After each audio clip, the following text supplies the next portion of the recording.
Yo mga idol, kamusta? Sports Talk PH nga pala. Ang banat ni Davis, pag-usapan natin yan mga idol.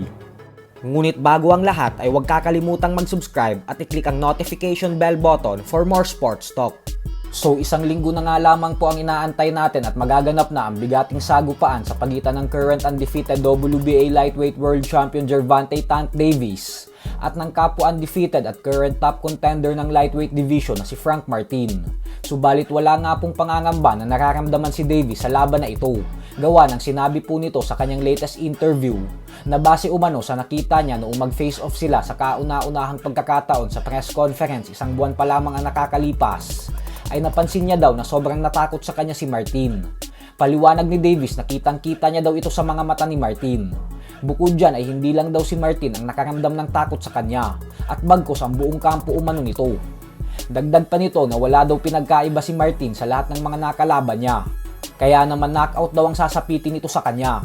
Gagawin niya daw talaga ang lahat ng makakaya niya upang makuha ang panalo via knockout. Dahil yun umano ang gustong makita ng mga fans lalo pat mahigit isang taon na umano ang nakakalipas magmula ng huling beses siyang tumungtong sa ibabaw ng lona kung saan tinalo niya sa mega showdown nila si Ryan Garcia.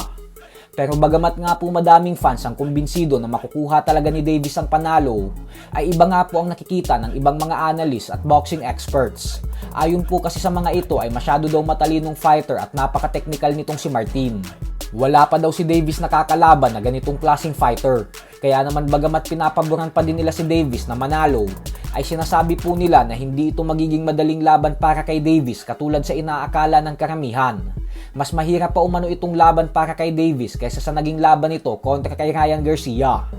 At syempre, wag din po natin kakalimutan na sasabak din sa undercard ng Davis vs Martin ang ating pambato na si former WBC Featherweight World Champion Mark Magnifico Magsayo, kung saan makakatapat niya ang former WBA Interim Champion na si Eduardo Ramirez sa isang title eliminator fight. Bukod dyan ay sasabak din ang former two-time super middleweight world champion David Benavides kontra sa light heavyweight contender na si Alexander Vosdik. Kaya naman napaka-exciting talaga ng boxing event na ito para sa mga boxing fans. Sa kabilang banda naman mga idol ay sinabi nga po ng current undisputed heavyweight world champion and pound for pound king Alexander Usyk na pag nagtuos umano sila Terence Crawford at Canelo Alvarez ay si Crawford umano ang magtatagumpay kahit umakyat pa ito ng 3 dibisyon para lamang harapin si Canelo. Paliwanag ni Usyk na ang talino at utak umano ni Crawford ay ang siyang dahilan kung bakit matatalo ang mas malaking si Canelo pag nagtuos ang dalawa. So hanggang dito na lang po muna tayo mga idol. Sports Talk PH, kakaiba ang